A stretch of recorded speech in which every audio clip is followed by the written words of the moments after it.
नमस्कार। त्वचा रोगों पर इससे पहले के रिएक्शन वीडियो में हमने आपको मेलानिन पिगमेंट्स के बारे में बताया था। इस प्रकार से मेलानिन पिगमेंट हमारी त्वचा को एक कवच के रूप में, एक छाते के रूप में सूर्य की किरणों से सुरक्षा प्रदान करता है। ये बात हमने आपको पिछले रिएक्शन वीडियो में बताई थी, जिसे काफ़ी आप लोगों ने सराहा और आपकी बहुत अच्छी प्रतिक्रियाएं हमें मिली। हमें यूट्यूब पे देखने वाले लोगों ने कहा कि आप सर इस सीरीज को आगे जारी रखिए और आप विटिलिगो पर भी एक ऐसा ही एक रिएक्शन वीडियो बनाइए। तो हमने आपकी बात को तवज्जो दी और हम आपके समक्ष लेकर आए हैं विटिलिगो पर हमारी यह लेक्चर की स्ट्रिंग, जो अगली कड़ी। हालांकि ये है तो रिएक्शन के स्वरूप में, लेकिन मैं उम्मीद करता हूँ कि हमारा प्रयास हमारे चिकित्सक बंधुओं, छात्रों और जो साइंस के ग्रेजुएट्स हैं या फिर जन सामान्य तो जानना चाहते हैं कि विटिलिगो या फिर जिसे सफ़ेद दाग कहते हैं वो क्या होता है और क्यों उत्पन्न होता है। तो आज आपको हम बताएंगे, एक वीडियो है जो मैं आपके समक्ष प्रस्तुत करूंगा, जिसमें कि विटिलिगो के कारण, विटिलिगो क्यों होता है, विटिलिगो को कैसे पहचाना जाता है, इन सब बातों पर हम चर्चा करेंगे। लेकिन हम आपसे एक गुजारिश करते हैं कि आपको हमारा यह प्रयास यदि पसंद आ रहा है तो आप हमारे यूट्यूब चैनल को ज़रूर आप लाइक करें, शेयर करें, सब्सक्राइब करें और बेल आइकन दबाना ना भूलें, ताकि कोई भी नया जो वीडियो है हम जब आपको अपलोड करें तो उसका नोटिफिकेशन आपके समक्ष आए। तो आइए सबसे पहले हम जानते हैं कि विटिलिगो के बारे में। मैं आपको छोटा सा वीडियो दिखाऊंगा जो विटिलिगो के बारे में है, और इस वीडियो पर फिर मैं आपको समझाते हुए अपना रिएक्शन भी दूंगा। आशा है कि आपको ये हमारा प्रयास पसंद आएगा और हम Today's उम्मीद करते topic हैं। is vitiligo. Vitiligo is a देखिए skin vitiligo, disorder in which smooth white areas vitiligo क्या called होता है अगर आप wrinkles or देखें patches तो appear on a vitiligo person's जो है skin. वो हमारे त्वचा में सफ़ेद सफ़ेद रंग के स्मूथ जो वाइट एरियाज बन जाते हैं, उन्हें हम विटिलिगो कहते हैं। यह एक स्किन का डिसऑर्डर है जिसमें कि हमारे शरीर में, त्वचा में छोटे छोटे सफ़ेद सफ़ेद जो है वो मैक्यूल्स और पैचेस बन जाते हैं, जो त्वचा में देखने में हमें अच्छे नहीं लगते, जो आप, जैसा कि आप इस वीडियो में देख रहे होंगे, जो आप चित्र में देख रहे होंगे। आइए आगे देखते हैं। It generally starts on the hands. ये सामान्य रूप से हाथ, पैर, हमारे फोर आर्म और हमारे चेहरों से इसकी शुरुआत होती है। सामान्य रूप से हाथ, फोर आर्म, फीट और हमारे जो चेहरे है, यहाँ से ये हमें दिखना प्रारंभ होते हैं। Forearms, feet, and face. Globally, about अगर आप 1% देखें तो दुनिया भर में लगभग लगभग जो 1% पॉपुलेशन है, अगर पूरी दुनिया की आप अगर पॉपुलेशन लें तो दुनिया भर की पॉपुलेशन में से 1% पॉपुलेशन जो है वो इस रोग से पीड़ित है, इस विटिलिगो नाम की बीमारी से पीड़ित है। of the population has vitiligo. Most people who have vitiligo अधिकांश लोग जो विटिलिगो से पीड़ित होते हैं उनमें ये जो बीमारी है ये 40 साल से पहले, और ये 40 साल के आसपास या फिर 20 साल से पहले ये प्रारंभ हो जाती है। यानी कि हम ये क्यों कहें कि ये अर्ली एज में ही हमको इस रोग का जो है शुरुआत, प्रारंभ नजर आता है। ये बहुत इंपॉर्टेंट बात है। will develop the condition आप देख रहे prior to होंगे age कि 40. About हाथों half में देखिए develop आप किस before प्रकार age से 20. जो है विटिलिगो Vitiligo के may इस have प्रकार a से genetic पैचेस बनते हैं। आप फिर से मैं आपको ये दोबारा दिखाता हूँ। आप देख रहे होंगे कि जिनको विटिलिगो होता है वो लगभग लगभग इस प्रकार की जो कंडीशन है इससे वो जूझते हैं, condition prior और to इस age प्रकार 40. से वो About पूरे half देखिए आप develop it हाथों में इस before प्रकार age से 20. सफेद दाग इस प्रकार से हो Vitiligo जाते may हैं। have a genetic यदि आप देखें तो ये इसका जेनेटिक कंपोनेंट भी होता है, और ये जेनेटिकली भी आनुवंशिक रूप से भी ये पीढ़ियों में एक प्रकार से जो ट्रांसफर होता है, यानी कि आनुवंशिक इसका गमन जो है वो जीन के थ्रू एक पीढ़ी से दूसरी पीढ़ी में होने का ट्रेंड देखा गया है। component, as the condition tends to run in symptoms, families. Vitiligo is sometimes associated with other कभी medical कभी ये conditions. दूसरे मेडिकल कंडीशन से भी ये एसोसिएटेड होता है। जैसे कि आप देखेंगे कि दूसरे दूसरे मेडिकल जो स्थितियां होती है उनसे इसका Including संबंध thyroid रहता है। dysfunction. आप There देख is सकते no थायराइड की way कंडीशंस में हो सकता है, और बहुत सारी दूसरी त्वचा की स्थितियों में भी ये हो सकता है। लेकिन हम ये कह सकते हैं कि ये कन्फाइंड रहेगा किसी शरीर के हिस्से में, और ये पूरा नहीं फैलेगा, ये बताना ज़रा मुश्किल होता है। to determine if vitiligo will spread or remain confined to one location. Types of अब vitiligo. आइए इसके हम प्रकार के बारे में जानते हैं कि ये कितने प्रकार का होता है, विटिलिगो के प्रकार क्या होते हैं। तो अगर आप Vitiligo can देखेंगे be तो ये जनरलाइज्ड विटिलिगो होता है, जो बहुत कॉमन टाइप का विटिलिगो है, जो हमारे शरीर में बहुत सारे हिस्सों में अलग अलग प्रकार के जो है शरीर में प्लेक्स के रूप में ये बॉडी में प्रेजेंट होता है, मिलता है।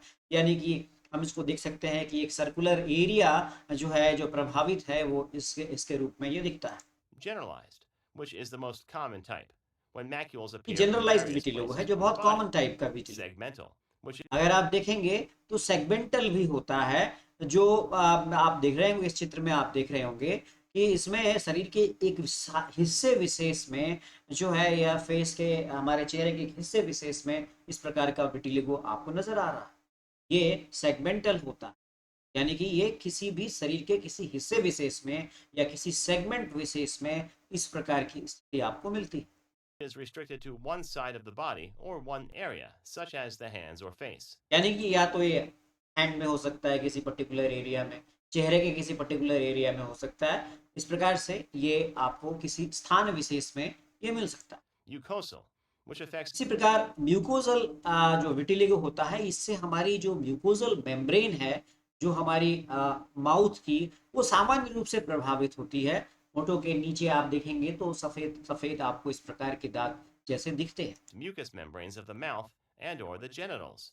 Focal, तो कुछ फोकल भी होते हैं जो थोड़ा सा रेयर टाइप के हैं, ये रेयर टाइप के होते हैं, और ये हमारे मैक्यूल्स के रूप में छोटे छोटे एरियाज में होते हैं, और ये स्प्रेड नहीं करते। इसका एक पैटर्न जो होता है, जो एक दो साल में ही आपको एक सर्टेन पैटर्न में ये दिखता है, और ये थोड़ा सा रेयर होता है। is a rare type in which the macules are in a small area and do not spread in a certain pattern within 1 to 2 years. Trichome, which means अब अगर आप देखेंगे तो ट्राइकोम, ट्राइकोम का मतलब होता है कि एक विटिलिगो जो आप समझ लीजिए कि सफेद या फिर कलरलेस सेंटर होगा, उसका एक केंद्र होगा जो कलरलेस होगा, और फिर ये पिगमेंटेशन का एरिया जो है, फिर वहाँ पिगमेंटेशन का एरिया आएगा। मैंने आपको पिगमेंटेशन के बारे में पिछले लेक्चर में बताया था कि मेलानिन पिगमेंट का प्रेजेंट होना हमारी स्किन की कलर के लिए जिम्मेदार होता है। तो जहाँ पे जिस हिस्से में मेलानिन नाम का पिगमेंट जो है, जो आपने पिछले लेक्चर में देखा था कि जो मेलेनोसाइट्स से, जो मेलेनोसाइट्स जो हमारी प्रोटेक्टिव एक प्रकार से एक्सक्रीशंस करती हैं मेलानिन का, वो उस खास केंद्र वाले हिस्से में वहां पे तो रुक जाता है, लेकिन आसपास पिगमेंटेशन चालू रहता है। तो ये जो है, ये सामान्य रूप से ऐसे व्यक्ति में आपको स्किन का कलर ठीक ठाक दिखेगा, लेकिन कुछ कुछ केंद्रीय हिस्सों में कुछ कुछ छितराए हुए से, बिखरे हुए से आपको इस प्रकार की कंडीशंस दिखती है, जिसे हम ट्राइकोम कहते हैं। that there is a white or colorless center, then an area of lighter pigmentation, and then an area of normally colored skin. Symptoms. अब उसके सिम्टम्स क्या होते हैं, अब आप जानना चाहेंगे कि किस प्रकार के लक्षण आते हैं जिससे हम इसे पहचान पाए। तो इसके लक्षणों पर अगर White हम गौर patches on करें the skin तो सबसे पहला जो आपने देखा कि इसमें sign of white vitiligo. Patches जो है वो स्किन पर, वो जब भी किसी के त्वचा पे व्हाइट पैचेस हो, सफेद दाग हो, सफेद धब्बे हो, तो आप मान लीजिए कि यह विटिलिगो का मेन साइन है। यानी कि विटिलिगो को समझने के लिए, विटिलिगो त्वचा पे जहां कहीं पर भी सफेद दाग आ रहे हैं, तो आप समझ लीजिए कि ये विटिलिगो का कारण है।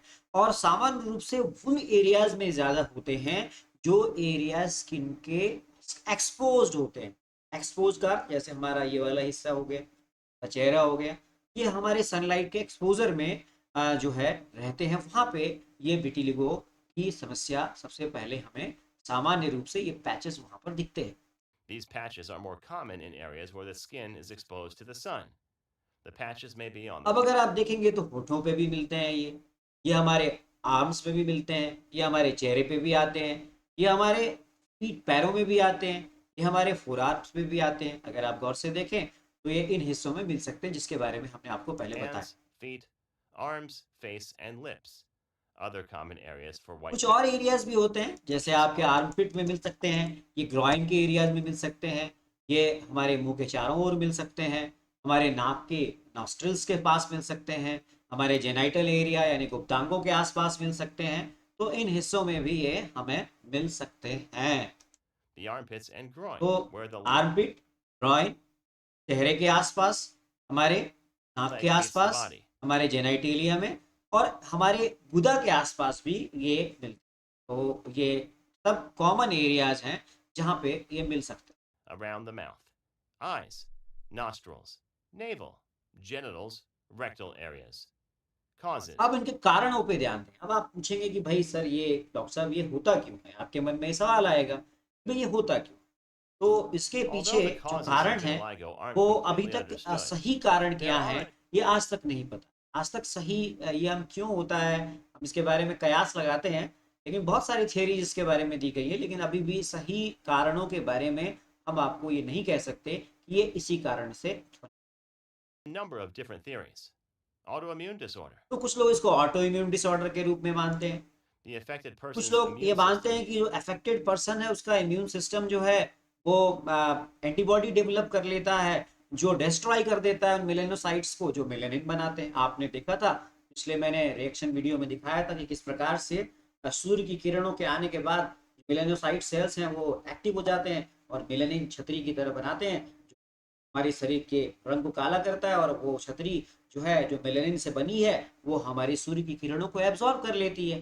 तो अब एक थ्योरी ये कहती है कि जो हमारे शरीर में जेनेटिकली कुछ ऐसे तत्व होते हैं जो एंटीबॉडीज बनाते हैं, जो एंटीबॉडीज इस प्रकार से मेलानिन बनाने वाली मेलेनोसाइट्स कोशिकाओं को डिस्ट्रॉय कर देते हैं। एक थ्योरी ये कहती may है। develop antibodies that destroy melanocytes.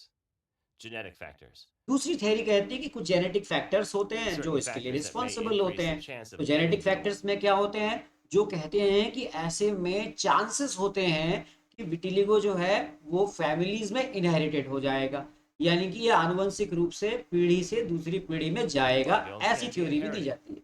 About 30% of vitiligo cases run in families. Neurogenic कुछ factors. लोग कुछ एक थ्योरीज ये भी है कि कहती है कि न्यूरोजेनिक फैक्टर्स भी होते हैं, यानी कि neurogenic A factors substance that is जैसे कि मान toxic लीजिए कि कोई to एक melanocytes सब्सटेंस है जो may be released at toxic है nerve endings in the जो मेरे skin. मेलेनोसाइट्स के लिए, और वो हमारी स्किन की जो त्वचा की जो नर्व एंडिंग्स है वहां से रिलीज हो रहा है। तो वो टॉक्सिक सब्सटेंस क्या Self-destruct. करता है हमारी जो मेलेनोसाइट कोशिकाएं हैं उनको नुकसान पहुंचाता है। जब वो नष्ट हो जाती हैं तो नेचुरली मेलेनिन का जो सिक्रीशन है वो बंद हो जाता है। एक और थियरी आती है उसको कहते हैं self A destruction. defect in the कहते हैं blood. कि मेलेनोसाइट जो हैं वो अपने आप को ही खुद ही खत्म कर लेते हैं, सेल्फ डिस्ट्रक्शन इसको कहते हैं ना। जैसे हमने लाइसोसोम के बारे में जाना है कि लाइसोसोम को हम सुसाइडल बैग बोलते हैं, तो इसी प्रकार से मेलेनोसाइट्स भी कई बार खुद की ही जो है हत्या कर लेते हैं, खुद को ही मार देते हैं, यानी कि अपने आप को ही नष्ट कर लेते हैं। क्यों करते हैं ये पता नहीं। अब उनके दिमाग में हर सेल के अंदर अपना एक ब्रेन होता है, निश्चित रूप से वो ब्रेन इस प्रकार से काम करता होगा, इस प्रकार से उनको मैसेज देता होगा कि भाई जो है वो सुसाइड कर लेते हैं। तो मेलानोसाइट्स कोशिकाएं जो है वो अपने आप को भी डिस्ट्रॉय करते हैं, थ्योरी ये भी दी जाती है। Melanocytes causes them to destroy themselves. Vitiligo may also be triggered by तो certain कई events. बार ये ट्रिगर हो जाते हैं, कुछ इवेंट से ट्रिगर हो जाते हैं, जैसे फिजिकल है, इमोशनल है, भावनात्मक चीजों Such as चीजों से physical ट्रिगर or हो जाते हैं, emotional stress. यानी कि ये बढ़ जाते हैं। Because none of और लेकिन हम जितनी भी थियरीज दी गई हैं अभी तक एक हम ये हम एक एक इस प्रकार से हम कॉन्फिडेंटली नहीं कह सकते कि यही कारण होगा, है ना, क्योंकि ये जितने भी एक्सप्लेनेशन हैं ये केवल और केवल एक प्रकार से थियरी दी गई है, लेकिन अभी ये कहना बड़ा मुश्किल है कि यही फैक्टर जो है वो विटिलिगो के लिए रिस्पॉन्सिबल है। ये बहुत इंपॉर्टेंट बात है। the explanations seem to completely account for the condition, it's possible that a combination of these factors is है responsible ना, तो for कई सारे vitiligo. फैक्टर्स मिल जाते हैं और Diagnosis. कई बार ये स्थितियां पैदा होती हैं। अब इसको पहचानेंगे कैसे, चिकित्सकों के लिए बड़ा ये इंपॉर्टेंट है कि डायग्नोसिस कैसे करें। Usually, the तो white patches डायग्नोसिस are करने के लिए आप जो है आप शरीर के उन वाइट पैचेज वाले जो एरिया है वो आपको एक बहुत आराम से दिख जाते हैं। जो रोगी आता है आपके सामने वो खुद ही बता देता है कि भाई मेरे इन एरियाज में सफ़ेद पैचेस हैं, और आप नहीं तो आप उसको बड़े आराम से देख सकते हैं, है ना, बहुत आसानी से देख सकते हैं। तो इसीलिए इसको डायग्नोज करना बहुत कठिन नहीं होता है, इसको बहुत आसानी से हम लोग इसको डायग्नोज कर लेते हैं और इसको पहचानना बहुत मुश्किल नहीं easily है। visible on the skin, but healthcare providers can use a Woods lamp, which shines ultraviolet or UV light onto the skin to help differentiate from other skin conditions. Treatment. अब इसका इलाज, अब देखिए इलाज के बारे में अभी हम यहाँ पे हम इलाज की बात नहीं करेंगे। यहाँ पे इलाज की बात हम इसलिए नहीं करेंगे क्योंकि जो है ये हमारा ये टॉपिक हमारा कवर अगले सेगमेंट में होगा। तो आपने आज क्या क्या जाना? आपने जाना कि विटिलिगो का क्या, विटिलिगो क्यों उत्पन्न होता है, क्या फैक्टर्स हैं इसके पीछे, क्या थियरीज हैं इसके पीछे, कैसे हम पहचानेंगे इसको, है ना? और ये भी देखा आपने, इसकी पहचान भी आप कर सकते हैं। और मैंने इससे पहले आपको मिलेनिन का इम्पोर्टेंस बताया था। तो मैंने बताया था इससे पहले वाले जो बैड वीडियो में मैंने बताया था कि काला और गोरा या सांवला ये सब कुछ चक्कर है मेलेनिन पिगमेंट का और सूर्य की किरणों। तो आज हमने आपको एक विटिलिगो के बारे में के उसके कारण का निदान और उसको पहचान कैसे पहचाने इसके बारे में हमने आपको बताया। अगला जो हमारा सेगमेंट होगा उसमें हम आपको इसका जो आज की विज्ञान जो है जो इसका इलाज करती है और हम इसको किस प्रकार से आयुर्वेद के हिसाब से सोचते हैं और हम इसका किस प्रकार से आयुर्वेद के हिसाब से इसकी चिकित्सा कर सकते हैं, इस पर हम अगले जो है इसकी सीरीज में आगे हम आपको बताएंगे। तो आशा है कि आपकी डिमांड के अनुसार मैंने ये आपको वीडियो प्रस्तुत किया। मेरा यह प्रयास आपको पसंद आया होगा और अगर आप चाहते हैं कि मैं इस श्रृंखला को जारी रखूं तो आपसे एक ही अनुरोध है कि आप हमारे इस यूट्यूब चैनल को अधिक से अधिक शेयर करें, हमारे इस वीडियो को अधिक से अधिक शेयर करें, हमारे यूट्यूब चैनल को लाइक करें और सब्सक्राइब ज़रूर कर रहे हैं। बहुत सारे लोगों से मेरी एक शिकायत रहती है कि आप वीडियो पूरा देखते हैं और सब्सक्राइब नहीं करते। सब्सक्राइब करें और नए वीडियो के अपलोड होने पर नोटिफिकेशन जो है हमारा बेल आइकॉन उसको ज़रूर दबा दें। बहुत बहुत धन्यवाद। आज के लिए इतना ही, तब तक के लिए फिर आगे एक रिएक्शन वीडियो में आऊँगा। नमस्कार।